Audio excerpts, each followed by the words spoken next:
sommes venus célébrer le Saint-Esprit. Nous sommes venus rendre gloire au Saint-Esprit. Ce matin, avant toute chose, je voudrais dire merci aux uns et aux autres. Amen. Pour le déplacement que vous avez pu faire pour honorer de votre présence cette grande fête. Amen. Dieu, que son nom soit béni. Amen.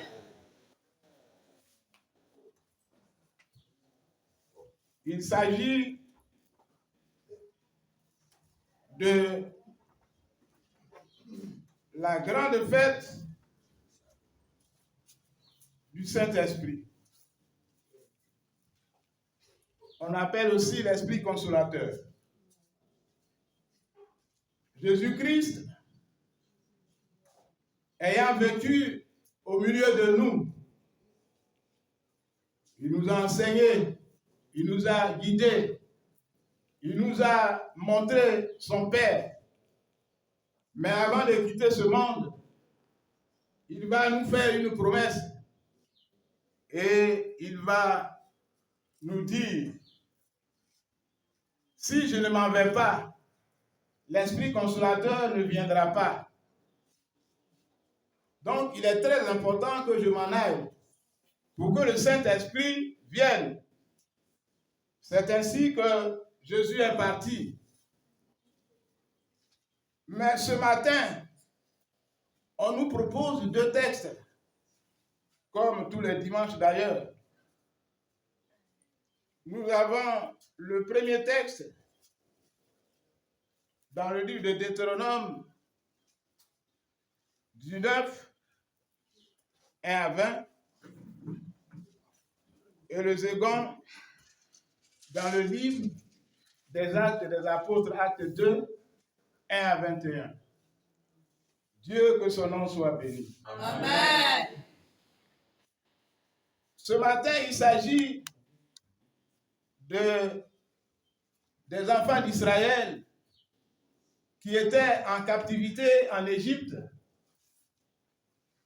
Quand le temps que le Seigneur a fixé est arrivé, Dieu les a fait sortir de ce pays où ils étaient en servitude.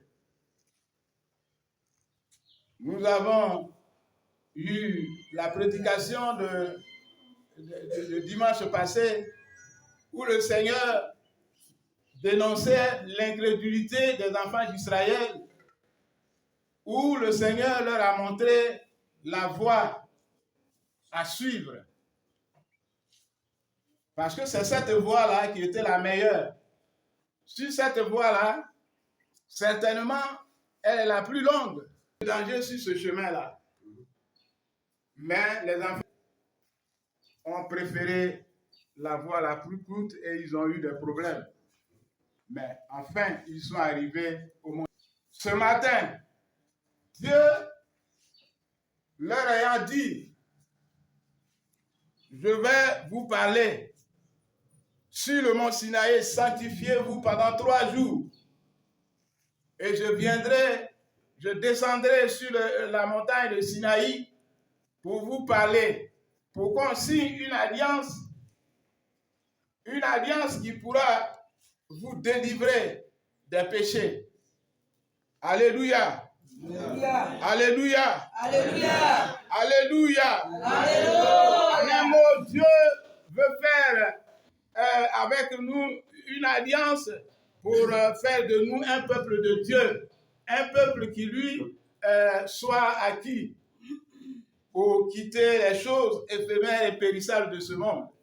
C'est là que ces enfants se sont sanctifiés. Moïse les a sanctifiés pendant 3 jours. Ils se sont lavés, ils ont lavé leurs habits et ils ont rencontré le Seigneur. Et le Seigneur est descendu là pour leur parler, pour leur dire, Deutéronome 5 verset 2,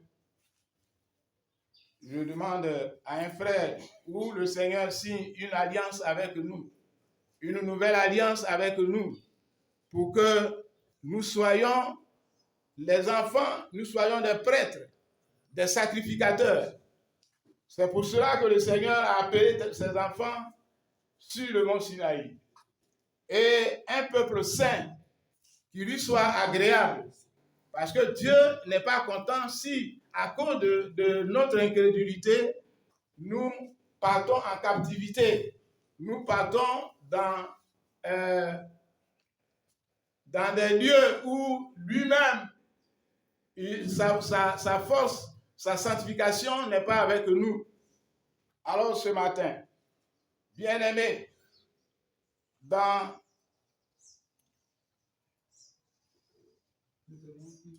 Dieu va nous promettre, il va nous poser la question, est-ce que nous avons envie d'être ses enfants à travers Moïse? Moïse va nous parler et nous allons dire oui, désormais, nous serons tes enfants, nous marcherons selon ta volonté. Et Dieu nous dit, est-ce que nous allons suivre? Nous allons marcher selon ce que nous avons dit.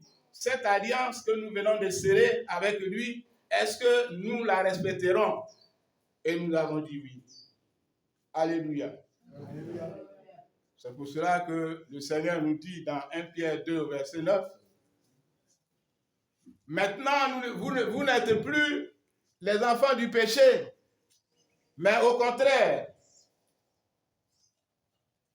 vous êtes un peuple saint, un peuple acquis pour Dieu, un peuple qui fait la volonté de Dieu. Alors ce matin, ici où nous sommes, Seigneur, le Seigneur nous dit que nous ne sommes plus des enfants du monde, des enfants qui appartiennent au diable, mais le Seigneur a signé une alliance, a scellé une alliance avec nous pour que nous puissions lui appartenir. Vous, au contraire, vous êtes une race élue. Nous sommes une race élue. Un sacerdoce royal. Nous sommes des rois dans la maison de Dieu. Une nation sainte. Une nation sainte. Un peuple acquis. Un peuple acquis à la cause de Dieu. Afin que vous annonciez les vertus de celui qui vous a appelé. Afin que nous annoncions les vertus de celui qui nous a enlevé des ténèbres à la lumière. Merci. Alléluia. Alléluia. Alléluia. Alléluia. Alléluia. Ce que je voudrais souligner ce matin, là où Dieu descend, il y a toujours du feu. Tout là où Dieu descend, tout tremble. C'est-à-dire qu'il y a un mouvement particulier là où Dieu descend. Dieu ne descend jamais.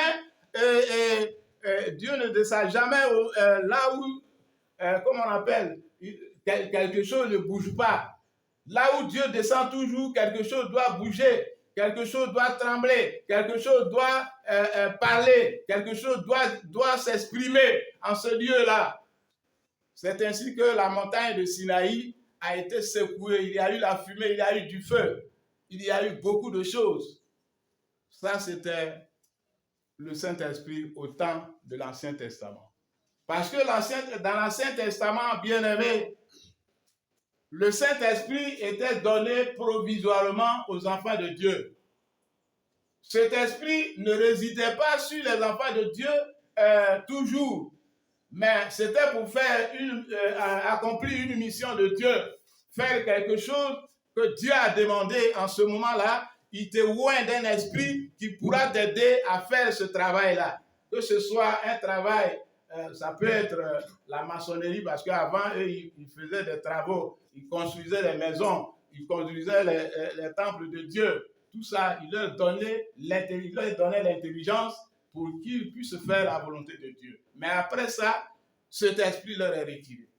Mais aujourd'hui, bien-aimés, je voudrais qu'on acclame le Seigneur. Je voudrais qu'on acclame le Seigneur parce que cet esprit viendra vivre en nous continuellement, éternellement. Aujourd'hui, on parle du Saint-Esprit. Mais qu'est-ce que c'est que le Saint-Esprit? Alléluia. Le Saint-Esprit,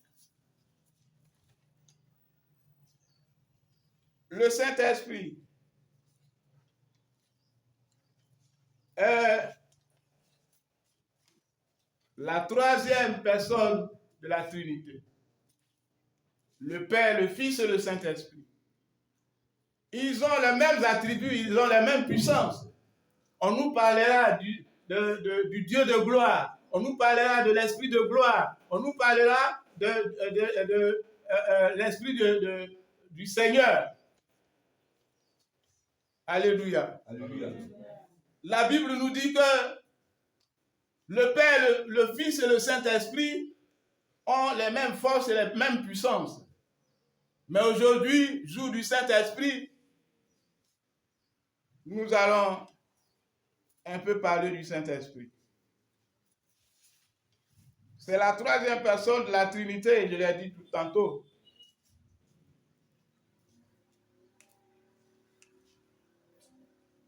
Mais dans la promesse que Dieu nous a faite, dans Acte 1, verset 8, je voudrais demander à un frère de le prendre. Acte 1, verset 8.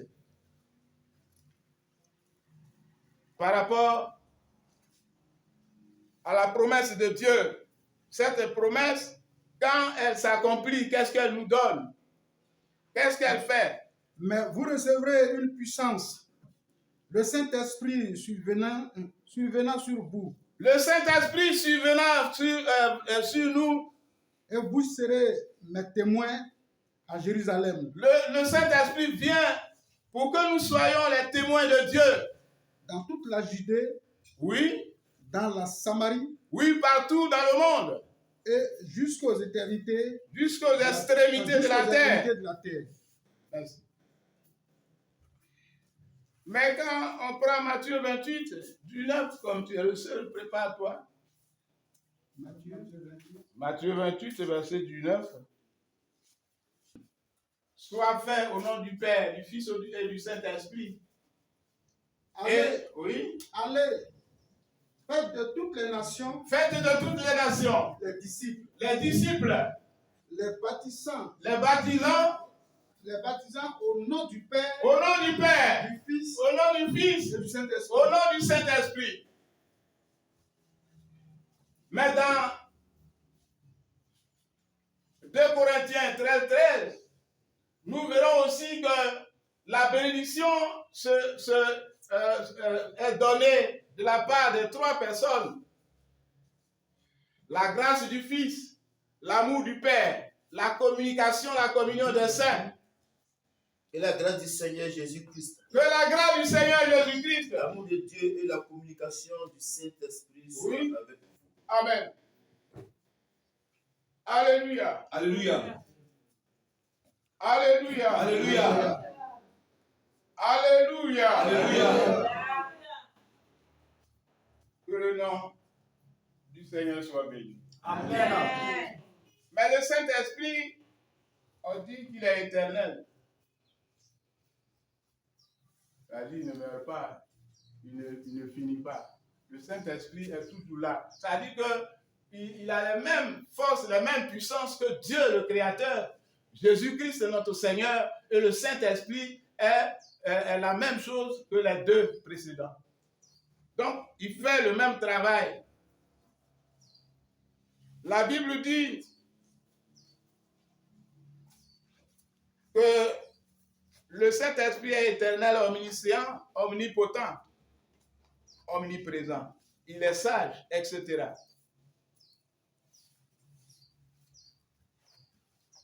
Mais sur la terre, le Saint-Esprit vient vivre en l'homme. Alléluia. Alléluia.